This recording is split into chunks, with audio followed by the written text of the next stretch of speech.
Malam. Selamat bergabung pertama untuk Pastor Francis. Terima kasih udah join di Zoom malam ini. Selamat malam juga teman-teman, Om Tante, teman-teman semua. Puji syukur ya kita udah masuk ke minggu kedua dalam bulan Kitab Suci. Which hari ini pengajaran akan dibawakan oleh Ko Olin. Oke, sebelumnya mungkin Ko Olin kita langsung aja ya. Ko Olin mungkin pimpin doa dulu sebelum mulai, terus Ko Olin langsung mulai ya. Ko Olin ya, thank you.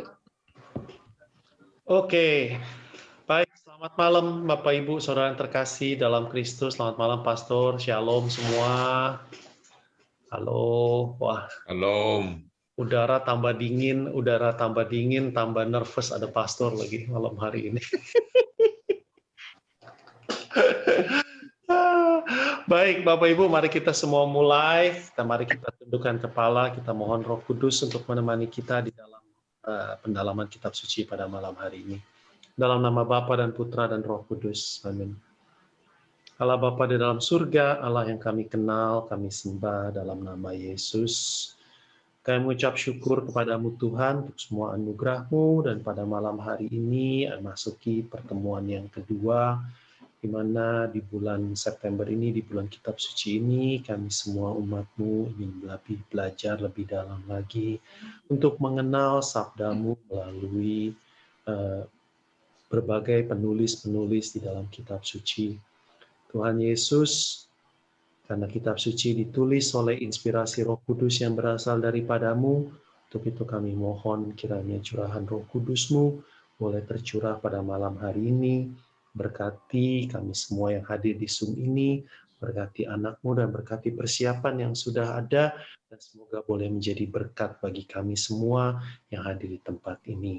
Terima kasih Bapa, segala pujian, hormat, dan kemuliaan kami kembalikan dalam satu nama Tuhan kami, Yesus Kristus. Amin. Dalam nama Bapa dan Putra dan Roh Kudus. Amin. Wah, senang ketemu lagi. Bapak Ibu, Saudara terkasih, Pastor, ya kita udah masuk pada pertemuan yang kedua hari ini. Ya, setiap Selasa CIC Kensington mengadakan pertemuan mengenai Kitab Suci. Jadi waktu persiapan, saya mau cerita dulu sedikit. Waktu persiapan tuh sebetulnya selfie nyiapin dari tahun lalu, gitu ya, udah setahun. Tapi kemudian kira-kira beberapa minggu sebelum bulan September, selfie ngobrol-ngobrol sama saya, kita mau bikin tema seperti apa. Terus saya tuh mendadak merasa tergerak gitu ya, terpanggil gitu ya, untuk saya bilang sama selfie, coba gimana kalau kita kali ini jangan tema-tema seperti misalnya bagaimana membaca Kitab Suci yang benar dan seterusnya gitu. Sehingga terus si selfie nanya mau tema apa, saya bilang coba kita tema-tema seperti mengenai Perjanjian Lama, mengenai nabi-nabi kecil begitu kan, mengenai asal-usul kitab Deuterokanonika begitu, seterusnya dan seterusnya. Kemudian tema-tema ini dibawa oleh selfie ke Pastor Suroto. Dan kemudian disempurnakan dan disimplify menjadi apa yang Anda dan saya sekarang dapatkan. Kita seperti pertemuan pertama minggu lalu itu berbicara mengenai, bisa dikatakan mengenai struktur Perjanjian Lama dan Kitab Kejadian, begitu ya.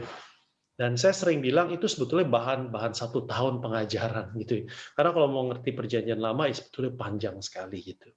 Dan tidak berarti pengajaran 3 tahun, 6 tahun itu Anda dan saya akan menjadi orang yang ahli dalam Kitab Suci. Terus terang aja. Karena Kitab Suci, apalagi namanya firman Tuhan, terutama gereja Katolik itu luar biasa sekali. Gitu ya. Dan tapi kalau kita mau menunggu, udah deh, gua nanti dulu deh, tunggu sampai tamat pelajarannya gitu ya. Sampai kita benar-benar menguasai begitu ya. Bukan mustahil, nggak akan keburu tuh Bapak Ibu ya.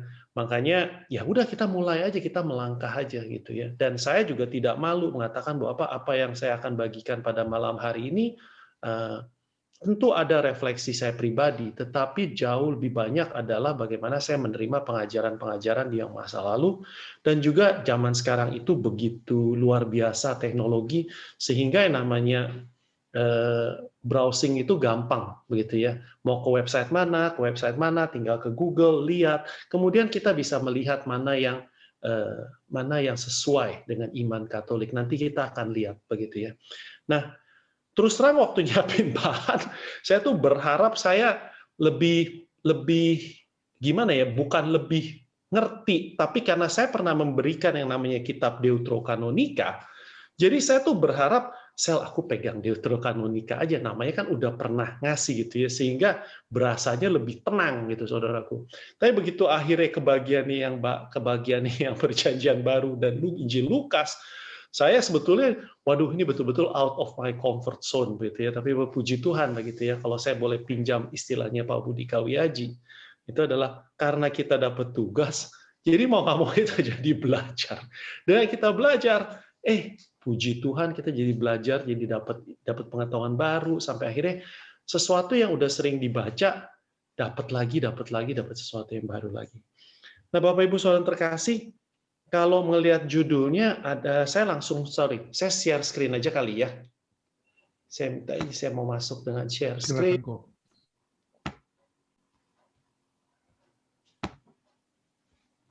Sudah kelihatan, Bapak Ibu Saudara terkasih?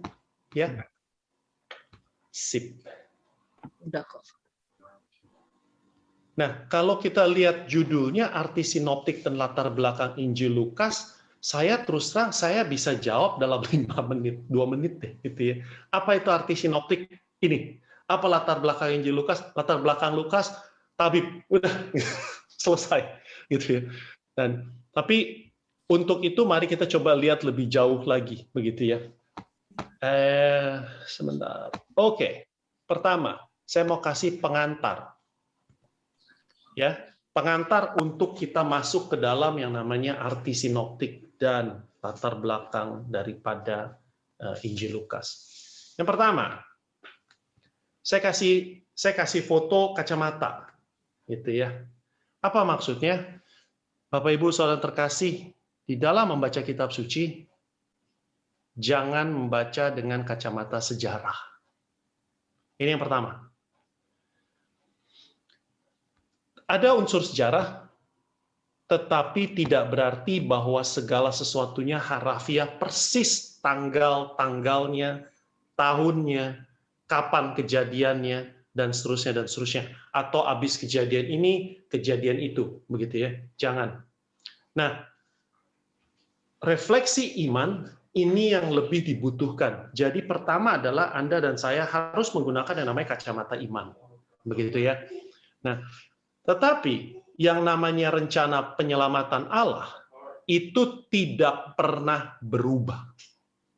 Sekali lagi, rencana penyelamatan Allah bagi umat manusia tidak pernah berubah. Di dalam Perjanjian Lama, itu adalah bagaimana yang namanya terjadinya kisah penciptaan dunia. Kemudian adanya kisah terjadinya bangsa pilihan. Kemudian yang bagian ketiga adalah kisah terjadinya kerajaan Israel. Sampai akhirnya terpecah utara, selatan, dan akhirnya dibuang. Yang satu ke Asyur, yang satu ke Babel. Dan akhirnya yang di Babel diizinkan kembali. Itu semua rencana penyelamatan Allah untuk bangsa pilihan. Begitu ya. Nah, hadirnya nabi-nabi di dalam Perjanjian Lama itu di mana nubuat-nubuat mereka memperlihatkan yang namanya Mesias yang akan datang, ini menjadi satu jembatan, Bapak Ibu Saudara terkasih, yang namanya Perjanjian Baru. Di mana Perjanjian Baru ini nantinya adalah berpusat kepada dalam diri Yesus Kristus. Ya. Kalau saya kecepatan, tolong Bapak Ibu Saudara terkasih kasih tahu, gitu ya, karena saya sometimes kalau ngomong suka terlalu cepat, begitu ya. Nah, dari sini Bapak Ibu Saudara terkasih, mungkin Anda bertanya-tanya gitu ya, di atas kitab Deuterokanonika ini masuknya di mana gitu ya. Nanti saya minta Romo Aba yang akan menjelaskan minggu depan ya. Nah, jadi sekali lagi kacamata iman Anda dan saya harus pakai. Ya. Kalau Anda based on sejarah atau based on mana yang benar, Anda dan saya bisa kecewa terus terang. Ya, bisa kecewa. Yang kedua adalah Kalau Anda lihat gambar ini, kita semua tahu gambar ini adalah gambar keluarga kudus Nazaret, kelahiran Yesus. Betul? Ya. Nah, sekarang saya mau tanya, Bapak Ibu, kapan Yesus lahir? Secara pengetahuan umum, kita bicara tahun 0. Betul nggak? Tahun Masehi. Setuju ya? Sehingga terus kemudian Yesus meninggal usia 33 tahun. Begitu ya? Itu apa yang kita mengerti. Begitu ya? Tetapi kalau kita mau coba teliti sedikit aja gitu ya, kita coba sekarang Google kan hebat, Anda boleh Google, kapan Raja Herodes Agung meninggal, gitu ya. Ada banyak pandangan, gitu ya, banyak pandangan. Nah, tetapi pada umumnya para ahli sejarah setuju yang namanya Raja Herodes Agung itu meninggal 2-3 tahun sebelum Masehi. Loh. Kalau Raja Herodes sudah meninggal 2-3 tahun sebelum Masehi, lantas yang di Injil Matius bab 2 itu pembunuhan anak-anak. Kalau Anda buka Alkitab Anda, itu di Injil Matius bab 2, begitu ya. Judul besarnya itu adalah Matius bab 2 ayat 16 sampai 18, pembunuhan anak-anak di Bethlehem. Anda dan saya ingat ceritanya karena Raja Herodes itu tidak mau disaingi sehingga dia meminta untuk dibunuh tuh anak-anak seumuran segitu. Kalau diistilahkan anak-anak itu kan bukan bayi baru lahir. Dengan kata lain, ada kemungkinan Yesus pun pada saat itu bukan lagi bayi. Tapi bisa aja disebut balita, bayi 5 tahun. Jadi ada kemungkinan Yesus bukan lahir tahun 0. Begitu ya. Nah, sekarang kalau kita lihat, apa yang kita mau, mana yang kita mau pegang? Yang ini apa yang ini? Lantas bagaimana nih? Gitu, iman kita berubah. Pertanyaan saya, is it matter dong? Gitu. Is it matter kita tahu betul-betul kapan Yesus lahir? Atau lebih pentingkah Anda dan saya memutuskan menaruh iman Anda dan saya kepada Tuhan Yesus? Mana yang lebih penting? Ya, yang penting yang kedua dong. Kenapa? Karena Yesus adalah nubuat daripada para nabi yang hidup ratusan tahun sebelum Yesus, yang sudah menubuatkan bahwa Mesias akan datang, turun ke dunia dalam rupa manusia, menebus manusia dengan cara berlumuran darah, karena tanpa ada penumpahan darah tidak ada pengampunan dosa. Sehingga Anda dan saya, manusia yang hidup, boleh dapat kesempatan kembali ke rumah Bapa. Ini yang lebih penting, right? Ya, tangkap ya Bapak Ibu. Jadi pertama yang saya bilang kata iman, yang kedua, ini saya mau bawa ini karena supaya Anda dan saya mulai terbuka nih, ya.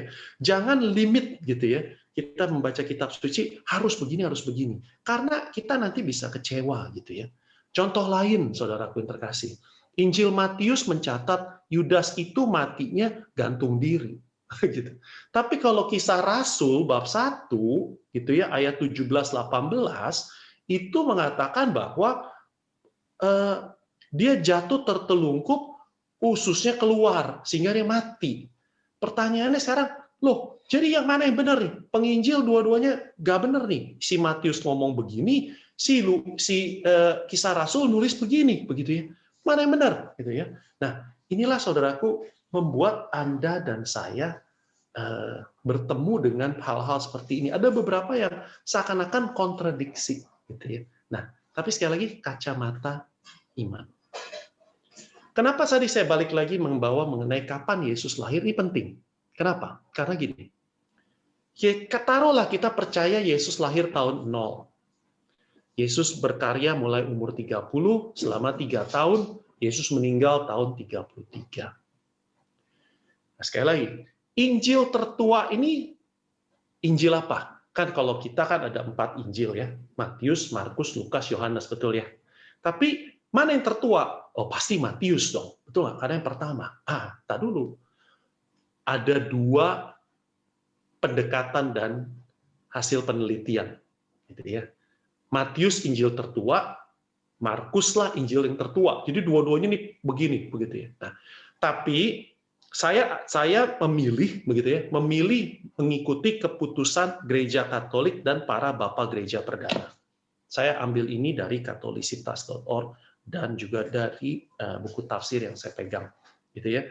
Kenapa? Karena salah satu murid, cucu muridnya Rasul Yohanes, gitu ya, namanya Santo Irenaeus, itu mengatakan di tahun sekitar 180 Masehi, Matius menulis Injilnya itu sudah ditemukan tahun 50 Masehi. Ya.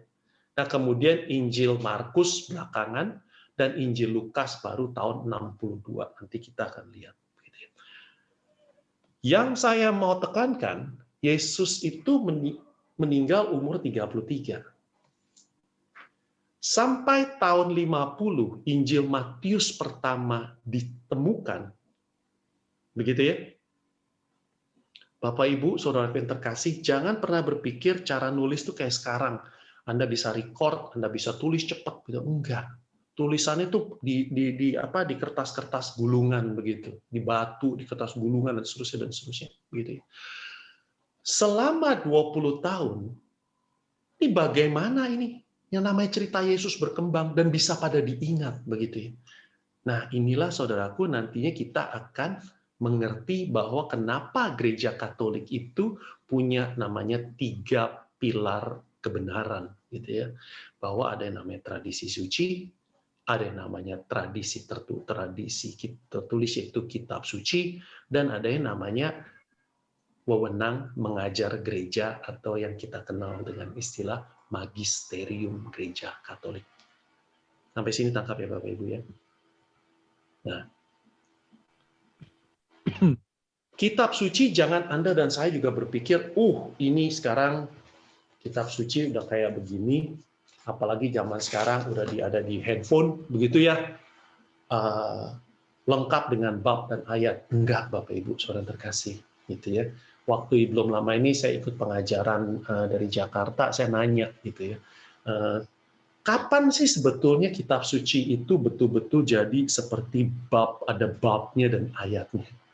Itu sekitar tahun 1500-an, Bapak Ibu. Ya, 1500-an. Kalau ada yang masih ingat pengajaran Romo Suroto, dalam bahasa Yunani itu abad ke-3 sebelum Masehi. Dalam bahasa Latin Vulgata 400 Masehi. Jadi bab dan ayat itu baru di mana? Tahun 1500-an, sejak ditemukannya alat cetak di tahun 1400 sekian. Kira-kira. Jadi bab dan ayat ini baru disahkan oleh Gereja Katolik dalam bahasa Latin, Alkitab kanonis, kanon kitab suci, Perjanjian Lama 46 buku, Perjanjian Baru 27 buku, baru disahkan kurang lebih sekitar abad 15. Ya, tapi awalnya kayak begini, yang digambar ini, gulungan. Gitu ya. Sehingga itu sebabnya, Bapak Ibu Saudara yang terkasih, sangat baik kalau kita baca kitab suci itu satu perikop gitu ya, tapi coba baca perikop sebelumnya. Sehingga Anda dan saya bisa menangkap keseluruhan cerita. Tangkap ya. Ya. Nah, ini yang tadi saya sebut. 3 pilar kebenaran iman Katolik. Saya tulis tradisi suci di nomor 1. Ada yang tulis kitab suci di nomor 1. Enggak ada yang salah. Gitu ya. Kenapa? Karena kenapa saya tulis tradisi suci itu adalah yang awal? Karena tradisi suci itulah justru yang berkembang pesat di awal-awal gereja sebelum adanya kitab suci. Jadi orang ngomongin, seperti yang tadi kita tahu, bab tahun 33, Yesus meninggal, catatan-catatannya baru dicatat tuh tahun 50, kemudian malah Injil Lukas belakangan tahun 62. Ya, lantas hilangnya kemana nih 20 tahun? Nah, itu dia tradisi menceritakan. Ya. Sampai sini masih sama saya, Bapak Ibu, saudara terkasih semua, ya, sip. Nah, asal sinoptik itu berasal dari bahasa Yunani tua, koine, gitu ya. Yaitu berasal dari itu tuh. Saya bukan orang yang ngerti bahasa Yunani, jadi saya copy paste benar-benar dari Katolisitas dan Wikipedia. Itu berasal dari dua kata yang sin dan opsis. Sin itu bersama-sama, opsis itu melihat. Gitu ya. Jadi dengan kata lain, melihat dari sumber yang sama, kurang lebih demikian. Gitu ya. Sehingga kalau gampangnya Bapak Ibu Saudara yang terkasih, kalau saya kasih lihat ini deh, nih sambal, ya. Karena kita di Zoom ya Bapak Ibu ya. Kalau saya tulis begini, Anda semua ngelihat dari sisi depan ya, betul nggak? Ya. Tapi kalau misalnya kita bertemu gitu ya di satu ruangan yang besar begitu ya. Kalau saya paham begini kan ada orang yang melihat dari depan, tapi juga ada orang yang melihat dari agak samping. Tangkap ya Bapak Ibu ya. Ada juga yang melihat dari samping sebelah sini, betul nggak? Dari belakang sih nggak ada, karena saya berdiri di belakang. Nah, inilah yang dimaksud dengan Injil dengan maksud kata sinoptik, yaitu apa? Melihat dari berbagai sudut pandang sesuai dengan apa? Refleksi iman mereka masing-masing. Ya. Kalau ada yang masih ingat pengajarannya Pastor Suroto kemarin, Pastor Suroto kan cerita tuh bagaimana sekeluarga diminta untuk menuliskan tentang sang ayah gitu ya. Rupanya tulisannya masing-masing berbeda-beda, dan makanya saya bilang saya tuh senang sekali dengan pengajaran yang kemarin tuh. Inilah yang namanya Injil sinoptik, di mana sumbernya sama, tetapi sudut pandangnya berbeda-beda dengan gaya mereka masing-masing, dengan latar mereka masing-masing. Sehingga nama Injil sinoptik adalah sudut pandang yang kurang lebih sama.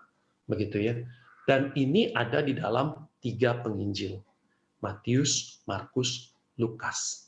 Yohanes totally different gitu ya. Nah, kalau Anda Google gitu ya, Injil sinoptik, Anda akan ada satu gambar yang menarik di mana ada 3 apel dan 1 apel, 3 hijau, 1 agak merah begitu ya. Sehingga menggambarkan yang 3 ini rada-rada mirip, yang 1 ini berbeda cara pandangnya, berbeda cara penulisannya, dan juga banyak kode-kode kalau Injil Yohanes itu begitu ya. Nah, untuk mengerti Injil Matius, Markus, Lukas, begitu ya. Terus waktu saya persiapkan ini ada yang menarik gambar ini, Bapak Ibu Saudara terkasih, di mana hampir 76%, 3/4 daripada yang namanya Injil Markus itu muncul di dalam Injil Matius dan di dalam Injil Lukas. Itu sebabnya ada kemudian para ahli di kemudian hari sekitar abad 19 mengatakan bahwa kemungkinan besar Injil Markus ini adalah Injil tertua. Karena 76% daripada yang namanya apa yang tertulis dalam Injil Markus itu diserap oleh namanya penulis Injil Matius dan Lukas, gitu ya. Tapi sekali lagi kalau saya memilih berpegangan pada para bapak gereja perdana, salah satunya adalah Santo Irenaeus yang memberikan statement gitu ya, pengajaran bahwa Injil Matius adalah Injil tertua. Saya pegang itu begitu ya. Karena ketiga-tiganya menjelaskan tentang cerita Yesus Kristus. Pusatnya sama. Nubuat dari perjanjian lama, Mesias yang turun ke dunia, semua sama Bapak Ibu. Hanya sudut pandangnya yang berbeda. Ya. Nah, dari sini kita bisa lihat pembagian ini. Yang menarik adalah di Matius itu 20% yang unik buat Matius doang, gitu ya. Lukas 35%. Cukup besar gitu ya. Nanti kita akan lihat, saya akan ambil beberapa bagian. Sampai sini cukup jelas ya. Nah, ini adalah contoh-contoh kisah yang ada di 3 Injil sinoptik, ada di Matius, Markus, Lukas, begitu ya. Salah satunya adalah nomor 1 pemilihan ke-12 rasul, gitu ya. Yang menarik di dalam Injil Matius 1 perikop, Markus 1 perikop, Injil Lukas kebagi 2. Yang pertama itu ada, kalau Anda lihat, kalau Anda punya Alkitab, Anda boleh buka, kita hari ini bakalan banyak buka Alkitab, begitu ya. Itu dimulai dari bab 5 ayat 1 sampai ayat 11, penjala ikan. Gitu ya. Jadi Yesus itu mengajak sebelum dia memutuskan gitu 12 murid ini, dia sepacam kayak nge-build satu relationship yang khusus begitu ya untuk dalam memilih para rasulnya, sehingga mereka mempunyai pengalaman-pengalaman pribadi gitu ya, pengalaman-pengalaman pribadi. Kemudian baru di bab 6 ayat 12 sampai 16 itu disebut Yesus memanggil ke-12 rasul. Jadi ada semacam peneguhan gitu. Ada semacam peneguhan dan yang mengatakan bahwa ya ini dia nih murid-muridku gitu ya, rasul. Jadi kayak agak berbeda gitu levelnya gitu ya. Ada maksudnya gitu ya. Ada maksudnya. Saya tahan dulu gitu ya. Nah, contoh yang kedua, pencobaan di padang gurun. Ini ada di 3 penulis Injil. Ada Injil Matius, Markus, Lukas. Injil Markus menarik cuma 2 ayat. Tidak disebut jenis ujiannya. Injil Matius mirip, tapi peletakannya beda. Kalau di Injil Matius pertama itu batu jadi roti sama. Yang kedua, kalau Injil Matius itu bait Allah, gitu ya. Yang ketiga baru gunung yang tinggi, kemudian suruh jatuhkan diri. Ya, Anda pasti ingat semua lah. Orang-orang CIC Kensington pasti jago-jago lah, apalah namanya penyanyi padang gurun, gitu ya. Tapi kalau di Injil Lukas itu yang pertama sama, yang kedua justru ini dulu di kota yang rada di gunung yang rada tinggi sehingga melihat kota semua secara dunia.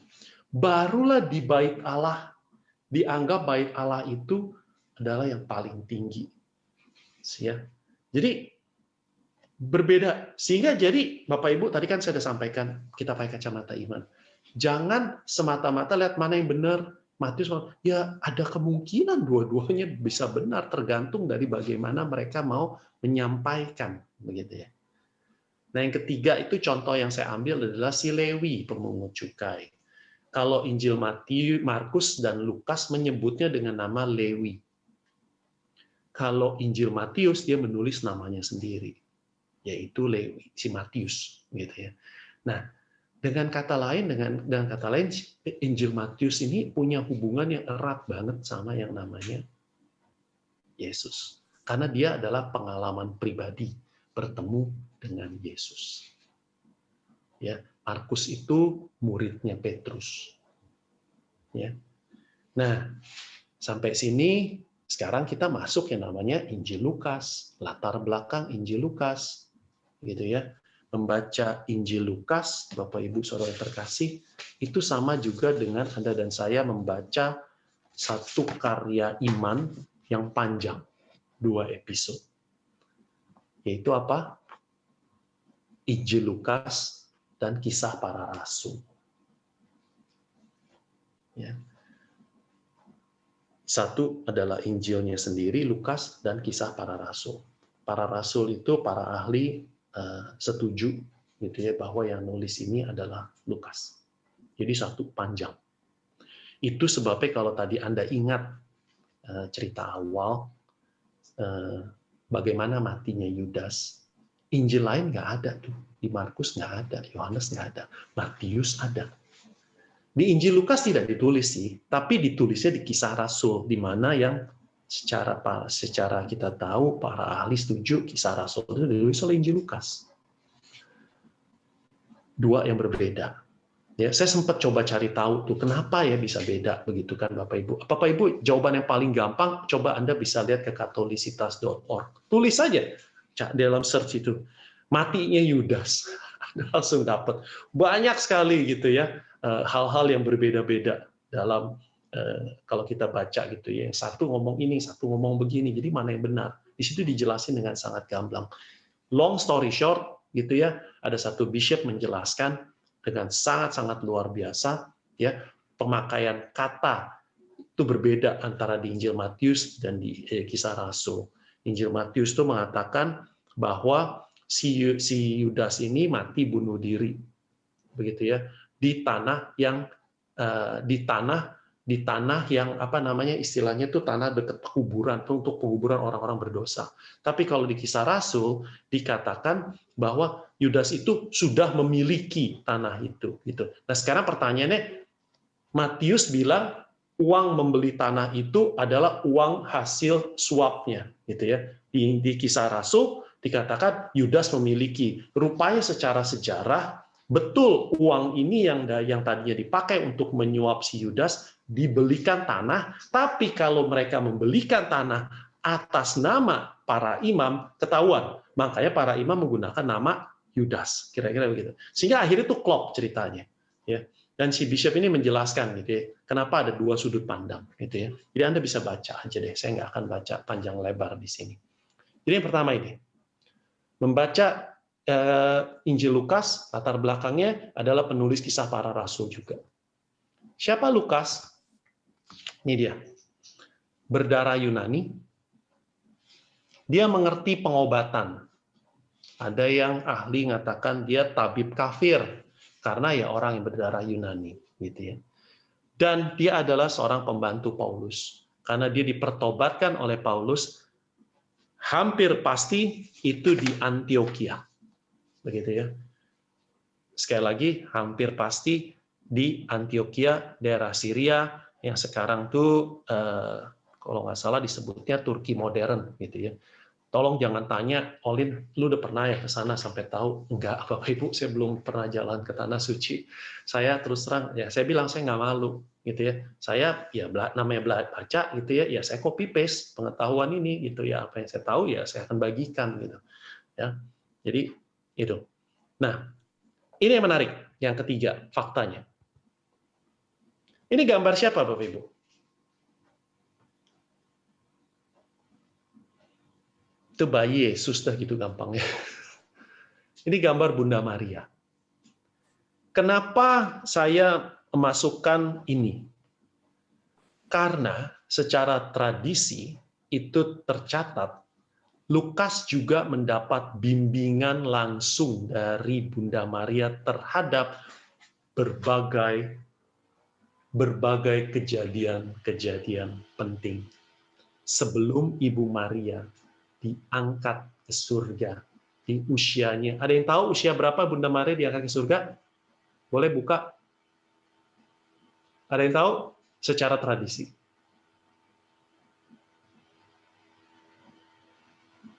Itu loh, saya kan pernah, kalau nggak salah siapa tuh ya, kita kan pernah bahas mengenai 7 sukacita Maria. Corona Fransiskan. Lupa. Ya. Hah? Lupa. Betul, iya nggak apa-apa. Ada 7 perhentian, setiap perhentian itu ada 10 butir. Saya bilang Maria, ditutup 2 Maria lagi. Yeah. Jadi 70. Oh, 77. 72. 72. 72 itu secara tradisi usia Bunda Maria diangkat ke surga. Ya, itu secara tradisi. Dan secara ya, kita jadi oke, kalau emang secara tradisi Maria diangkat ke surga tahun 72 tahun diperkirakan usianya dan sebagainya. Bukan mustahil, memang betul Lukas itu dapat bimbingan langsung dari Bunda Maria. Namun yang menjadi refleksi iman yang paling luar biasa, Bapak Ibu, nggak heran kalau yang namanya Anda buka Injil Lukas, Lukas itu bisa menjelaskan secara clear, detail yang namanya kisah Yohanes Pembaptis. Menjelaskan dengan secara detail yang namanya nantinya akan menjadi dasar dogma gereja Maria Bunda Allah, Theotokos istilahnya begitu ya. Dan yang luar biasa itu adalah mencatat yang namanya Magnificat Bunda Maria, Kidung Pujian Sang Bunda yang diambil dari Injil Lukas bab 1 ayat 46 sampai 56. Kalau Anda buka Alkitab Anda model kayak saya yang lama yang begini gitu ya, itu Anda lihat perikopnya itu nggak ada di Injil manapun. Nggak heran dia sangat-sangat detail gitu ya. Dan kalimat-kalimatnya pun satu contoh begitu ya. Satu contoh, saya ambil gini. Coba Anda buka Injil Lukas bab 1, itu perikopnya 39 sampai 45. Beberapa waktu kemudian berangkatlah Maria dan langsung berjalan ke pegunungan menuju kota di Yehuda. Di situ ia masuk ke rumah Sakaria dan memberi salam kepada Elisabet. Dan ketika Elisabet mendengar salam Maria, melonjaklah anak yang di dalam rahimnya, dan Elisabet pun penuh dengan Roh Kudus. Dan pada saat itu Elisabet berkata, lalu berserulah dengan suara nyaring, diberkatilah engkau di antara semua perempuan, dan diberkatilah buah rahimmu. Apakah, pertanyaannya sekarang, apakah Elisabet ngengeh gitu ya apa yang dia katakan? Bukan mustahil, Bapak Ibu. Sekali lagi, ini hanya refleksi iman saya. Bukan mustahil Elisabet tidak mengerti apa yang dia katakan. Dia hanya spontan, seperti kalau misalnya gitu ya, mereka yang ikut misalnya gitu ya, saya ambil contoh mereka yang ikut seminar hidup baru, mengalami pendoaan, doa pencurahan Roh Kudus, tahu-tahu bisa keluar bahasa roh begitu ya, dan tanpa dia sadari seperti itu. Karena apa? Luapan sukacita yang luar biasa gitu ya. Sehingga akhirnya mereka diberi karunia bahasa roh. Gitu.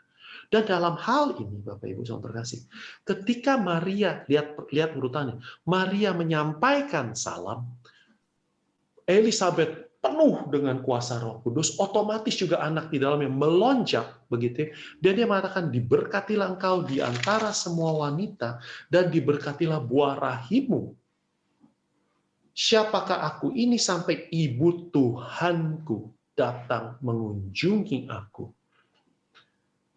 Ada satu pengajaran yang saya ingat, kata-kata ibu Tuhanku ini yang menjadi Theotokos, Maria adalah Bunda Allah, itu adalah teriakan, bukan teriakan Elisabet, tapi teriakan siapa? Yohanes Pembaptis yang ada di dalam kandungannya. Dengan kata lain, pada saat Bunda Maria datang, itu sama juga dengan Allah datang kepada Elisabet dan memberkati kandungan Elisabet, dengan kata lain, memberikan semacam apa ya?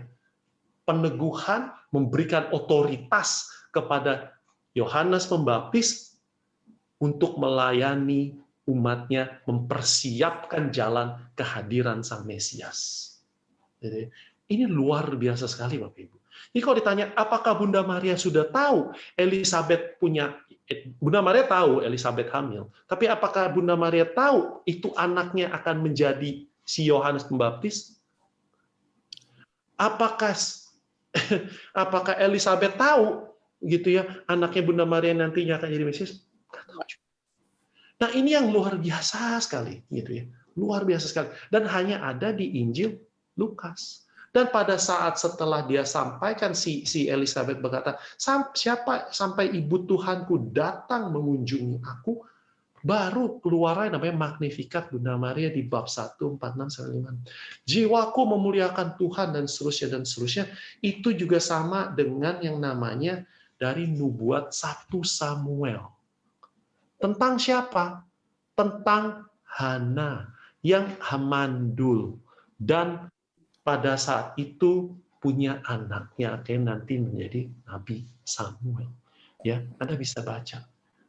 Luar biasa sekali Bapak Ibu saudara terkasih. Jadi nggak heran kalau menurut saya betul Injil Lukas ini ya adalah betul-betul di bawah bimbingannya Maria. Mungkin Anda bisa ketemu banyak kisah-kisah lain yang khusus ada di Injil Lukas. 35% tadi kalau menurut pengajaran dari penelitian dari si Wikipedia. Ya. Nah, kapan ditulis? Tadi saya sudah sebut sekitar 62 Masehi. Ya. Nah, ini struktur Injil Lukas. Itu ini telan aja deh Bapak Ibu gitu ya, karena saya juga baca juga ambil bahannya dari buku tafsir. Ini ada pengantar, ada permulaan, ada Mesias dipersiapkan. Saya nggak mau bahas panjang lebar. Ada di karya Yesus kemudian berkarya di Galilea, kemudian Yesus perjalanan ke Yerusalem, dan bagian akhir itu adalah penderitaan dan kemenangan. Total semua sampai bab 24. Jadi, bab 24 apa bab berapa tuh Lukas habis? Kayaknya 24 deh. Ya, betul 24. Nah, ya.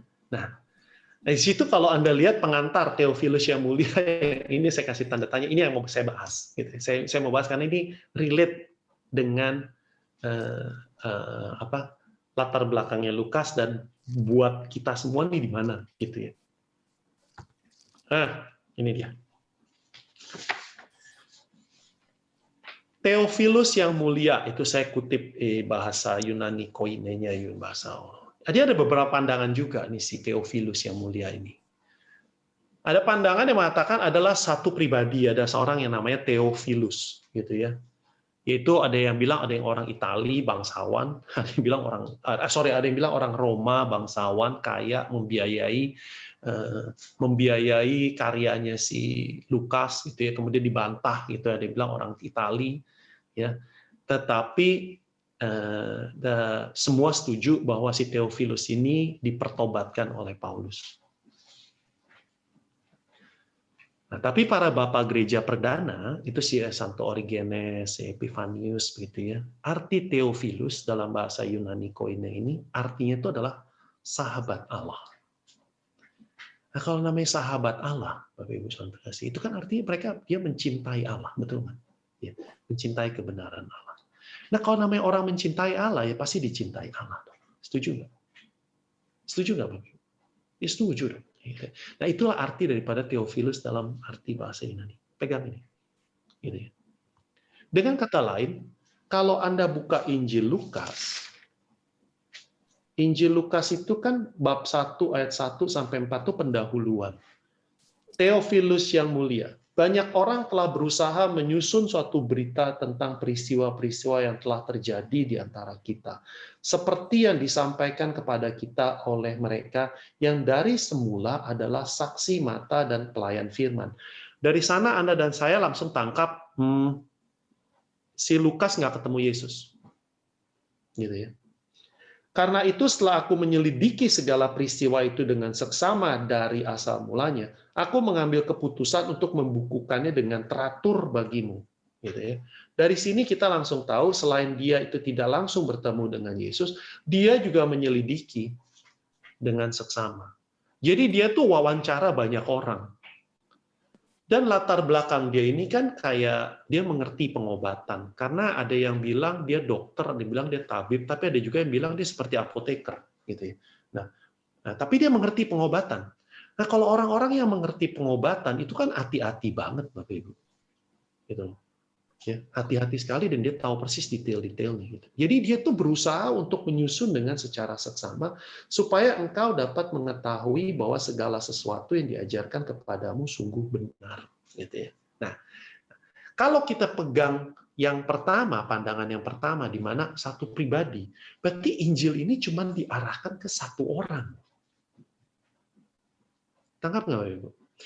Tapi kalau kita memegang apa yang para bapak gereja perdana percaya, Origenes dan Epifanius dan siapa ada satu lagi saya lupa gitu, mengatakan bahwa ini adalah istilah Theophilus itu adalah sahabat Allah, gitu ya.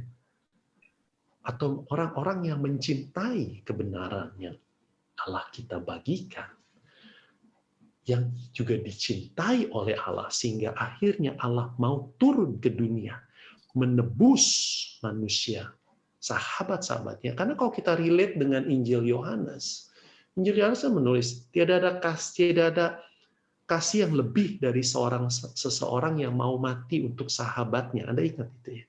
Nah, dari sini kita bisa melihat berarti Injil Lukas itu adalah terbuka untuk siapapun yang mau menjadi sahabat Allah. Dan dicintai Allah. Tangkap Bapak Ibu Saudara kasih, siapapun yang mencintai kebenaran, ya sahabat Allah. Ya, nah ini dia. Sehingga kita mengerti Injil Lukas ini kental nuansa Yunaninya yang di mata orang Yahudi itu adalah orang kafir.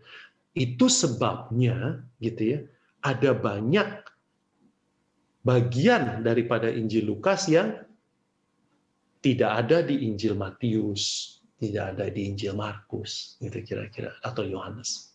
Ya, kita akan lihat 1-2 contoh gitu ya, karena waktu gitu ya.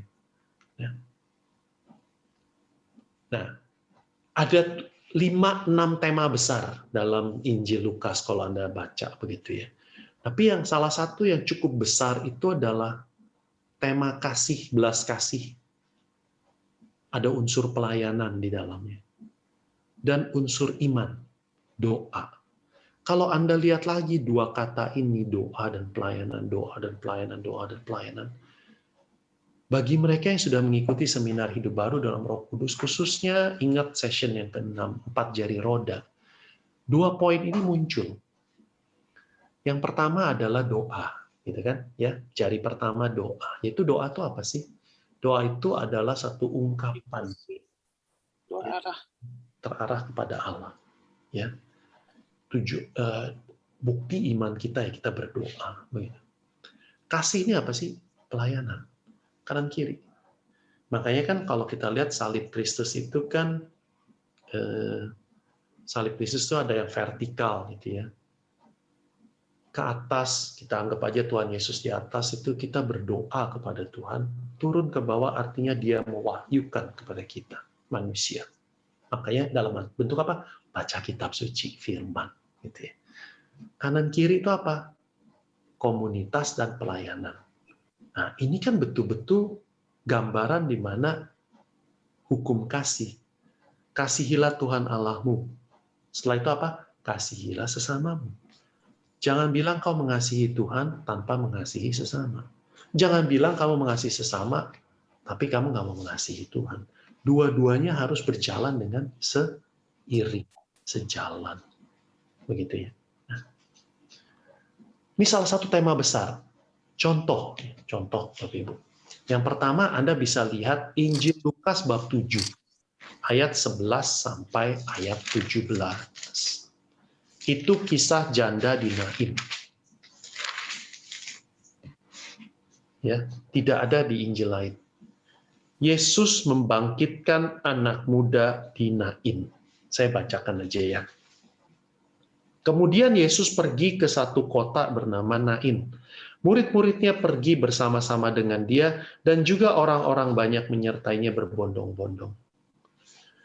Setelah ia dekat pintu gerbang kota, ada orang mati diusung keluar, anak laki-laki, anak tunggal ibunya yang sudah janda, dan banyak dari orang dari kota itu menyertai janda itu.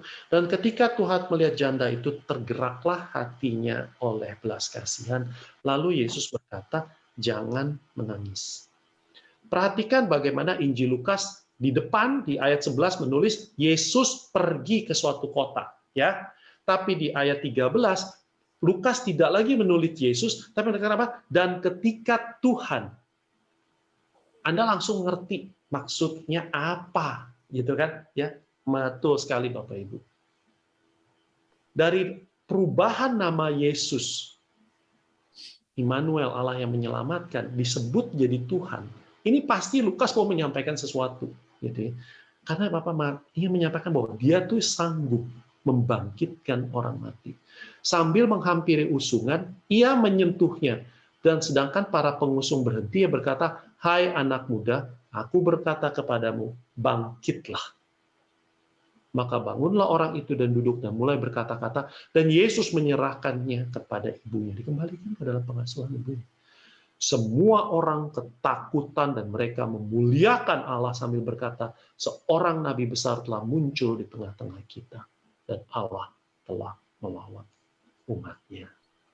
Ini adalah salah satu contoh tema belas kasih Yesus. Yesus adalah Allah, tapi juga dia mengajarkan bagaimana memiliki belas kasih terhadap sesama, dan dia, karena dia Allah, dia sanggup melakukan.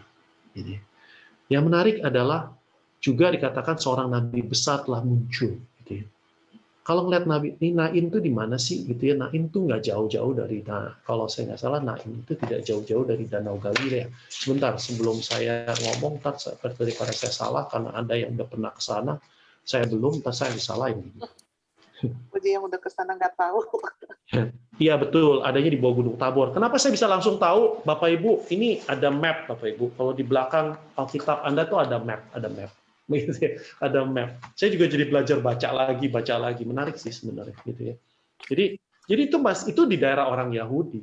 Dengan kata lain, orang Yahudi langsung menyebutnya nabi besar. Kenapa? Memberikan satu satu impression kepada saya pada saat kita baca, gitu ya.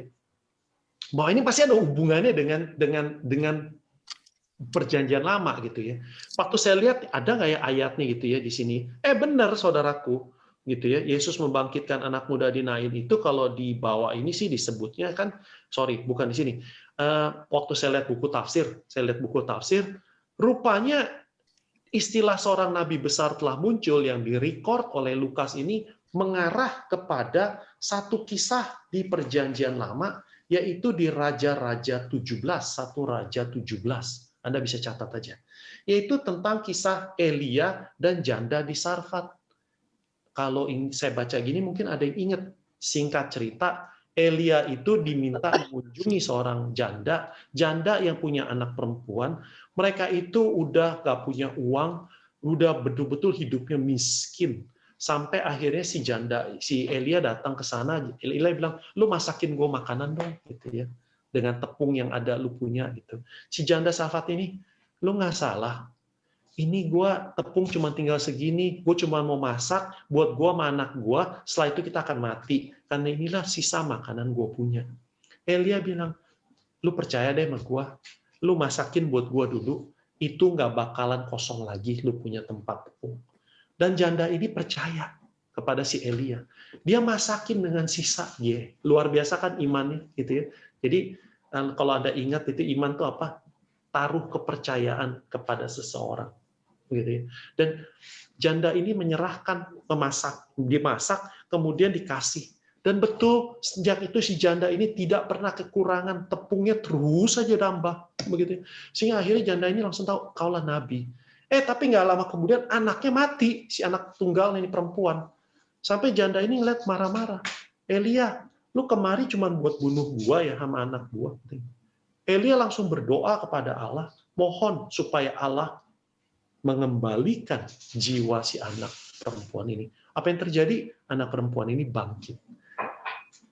Balik lagi ke Injil Lukas. Orang Yahudi ingat cerita itu. Makanya nggak heran ketika Petrus ditanya, menurut orang siapa sih aku ini? Ada yang sebut siapa? Elia. Karena apa? Ya karena banyak orang berpikir kesaktian Yesus ini sama sama si Elia. Hanya Petrus bilang, engkaulah Mesias. Tangkap ya, saudara, luar biasa sekali. Ya. Atau Injil Lukas bab 10 ayat 1 sampai 12. Ini juga bacaan hanya ada di Injil Lukas. Yesus mengutus 70 murid. Gitu ya. 70, angkanya bagus. Apakah angka penuh? Ya, angka penuh, sempurna gitu ya. Tapi rupanya ada maksud lain yang penginjil Lukas ingin sampaikan. Yaitu apa? Injil Lukas ini mengarah kepada perutusan 70 murid ini adalah gambaran. Sekali lagi, gambaran kalau Anda baca ke kitab Kejadian bab 10 tentang bangsa-bangsa setelah kasus Nabi Nuh. Setelah Nabi Nuh dikatakan ada 70 bangsa. Dan kalau Anda baca, itu ada bangsa Asyur, ada bangsa Babel. Begitu kira-kira ya. Loh, nantinya bangsa Israel, bangsa Israel pernah dibuang ke Asyur, pernah dibuang ke Babel. Tapi 70 itu artinya maksudnya apa? Pergilah kalian menginjil. Bagikan kabar gembira ke orang-orang di luar orang Yahudi. Lainnya lagi apa? Injil Lukas bab 17 ayat 11 sampai 19. Itu tentang 10 orang kusta. 10 orang kusta ini Kan Anda tahu ceritanya ya. Semuanya sembuh, suruh perlihatkan dirinya ke imam. Semua kan lagi jalan sembuh, yang satu balik. Gitu kan? Betul nggak? Ya kan? Tersungkur dia di depan kaki Yesus. Ayat 16 yang menarik. Lukas bab 17 ayat 16. Lalu tersungkur di depan kaki Yesus dan mengucap syukur kepadanya. Orang itu adalah orang Samaria. Gitu ya. Banyak buku tafsir yang mengatakan 10 kusta. Pada saat kusta kan dibuang sama bangsa Yahudi. Yang 9 lain sama yang orang Samaria kan cuma 1 orang gitu ya. Yang 9 kemungkinan orang Yahudi. Sehingga ketika pada saat sakit kayaknya kita saudara. Tapi begitu sembuh, si Samaria kayak dimusuhin. Itu salah satu buku tafsir. Tapi yang menarik, Bapak Ibu Saudara kasih, kenapa Lukas juga menekankan orang itu adalah orang Samaria? Kita tahu orang Samaria itu adalah dianggap bangsa kafir di mata orang Yahudi. Dengan kata lain, apa? Injil Tuhan Yesus adalah untuk semua orang. Untuk bangsa-bangsa di luar bangsa Yahudi. Dan di mata orang Samaria, kalau kita ingat lagi sejarah, Samaria itu kan ibu kotanya kerajaan utara sebelum dibuang ke Asyur. Jadi otomatis sebetulnya salah satu dari 12 sukunya bangsa Israel. Yang hukumnya hukum Musa. Soal apa? Imam agung. Berarti orang Samaria ini, jangan-jangan dia menganggap Yesus sebagai apa? Imam agung. Ya. Tangkap ya Bapak Ibu ya. Nah, kita sampai di akhir. Saya bawa ini supaya Anda dan saya coba renungkan lagi. Theophilus yang mulia.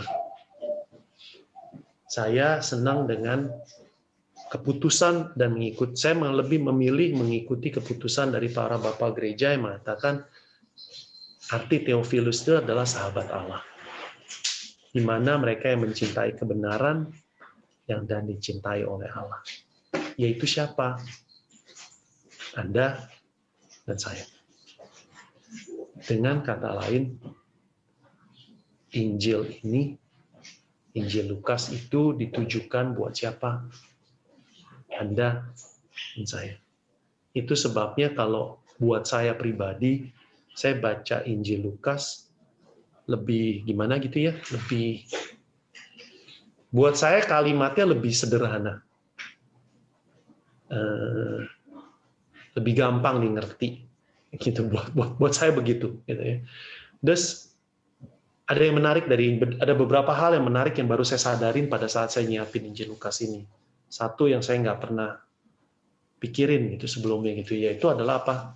Kalau kita lihat 7 sabda Yesus di kayu salib, beberapa kali saya memberikan pengajaran ini. 3 diantaranya itu diambil dari kutipan dari Injil Lukas. Dan yang pertama sabda Yesus adalah ampunilah. Bapa, ampunilah mereka karena mereka tidak tahu apa yang mereka berbuat. Gereja memutuskan ini adalah sabda pertama yang Yesus kita pada saat disalib, dia mengucapkan kalimat ini. Jadi, di tengah-tengah keletihannya, di tengah-tengah desperate-nya dia ngeliatin orang-orang yang dia cintai, malah dia disalibkan. Di tengah-tengah penyiksaan yang dia alami pada saat dia mengangkat kepala pertama kali setelah dia ketika salib diberdirikan. Yang dia ingat cuma dia ngeliatin semua orang di situ, ada orang-orang yang mengenal dia tapi teriak-teriak, ada muridnya juga, ada para serdadu yang nggak tahu kenapa apa-apa, hanya disuruh melakukan tugas, gitu.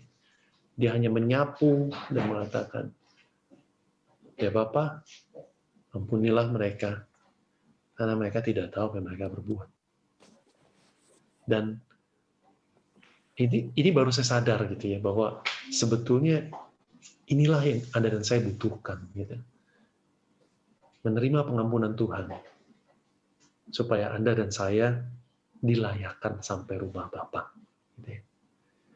Nah, ini yang bisa saya bagikan.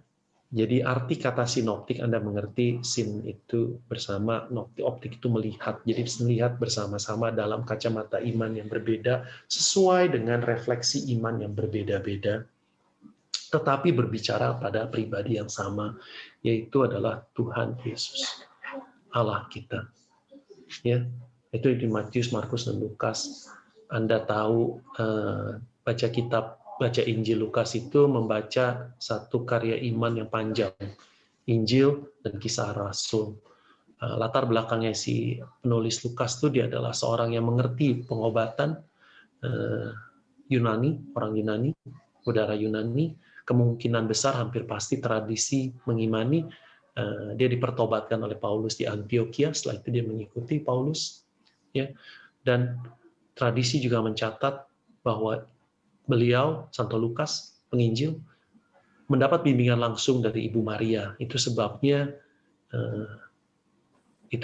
banyak di dalam Injil. Lukas itu adalah bagian-bagian yang tidak ada di Injil lain yang sangat detail berbicara mengenai Theotokos tadi, ya, Maria adalah Bunda Allah, gitu ya. Dan tadi saya ada bahas mengenai bagaimana Bunda Allah yang datang mengesahkan, memberikan semacam pengesahan gitu ya untuk Yohanes Pembaptis, mempersiapkan jalan untuk Mesias. Itu luar biasa sekali, Bapak Ibu, ya.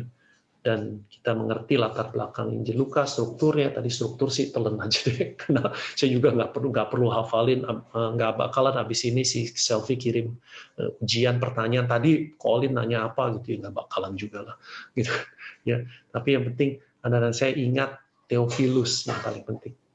Theophilus ini apakah satu pribadi atau ya ini dia sahabat Allah. Kalau saya memilih untuk berpegang pada para bapak gereja perdana, sahabat Allah. Karena itu berarti Injil Lukas ya, buat Anda dan saya. Tuhan memberkati, selamat malam, saya stop share. Oke kok, bisa lanjutin dengan doa dan berkat juga kok, Olin. Baik, Bapak Ibu, Saudara terkasih dalam Kristus, terima kasih sekali untuk kesempatannya dan kita sama-sama boleh diskusi bareng mengenai Injil Sinoptik dan latar belakang Injil Lukas. Mari kita tundukkan kepala. Dalam nama Bapa dan Putra dan Roh Kudus, amin. Allah Bapa dalam surga, tak henti-hentinya kami mengucap syukur kepadamu untuk semua kesempatan ini.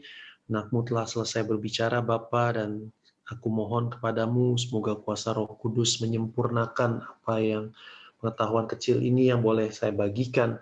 Dan kiranya boleh menjadi berkat bagi kami semua, bukan soal semata-mata pengetahuan, tetapi kami semakin mencintai Engkau mengerti melalui penulis Injil Lukas, di mana dengan sangat spesifik banyak hal kita boleh belajar, khususnya juga terbukalah yang namanya misteri kealahan yang hidup di dalam Bunda Maria, yang kami boleh belajar di dalam penginjil ini.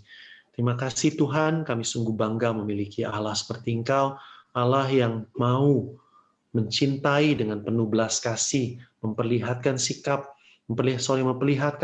Allah yang sangat-sangat mengasihi kami semua. Melalui ajaran pada hari ini, semoga kiranya Engkau juga berkenan selalu menemani kami, menyemangati kami untuk boleh selain berdoa kepadamu, beriman kepadamu, juga boleh menunjukkan perbuatan-perbuatan kasih pada sesama kami di sekeliling kami. Terima kasih Bapa. Sekarang kami semua akan beristirahat, temani kami pada malam hari ini, jauhkan kami dari mara bahaya, dan kiranya Engkau selalu berkenan menemani keluarga kami. Semoga kuasa Allah yang Maha Tinggi turun dan memberkati kita semua, turun dan melindungi orang-orang yang kita doakan dan kita cintai, dalam nama Bapa dan Putra dan Roh Kudus. Amin. Thank you, Olin. Terima kasih, Colin. Thank you kok. Terima kasih. Thank Olin. you, Olin. Thank you. Selamat malam semua. Bye. Thank you semuanya, Thank you. teman-teman. Good night. Thank you. Kita ketemu lagi next week ya. Oke, bye. Thank you. Thanks. Thank you, Good Oli. night. Selfie. Semuanya. Thank you.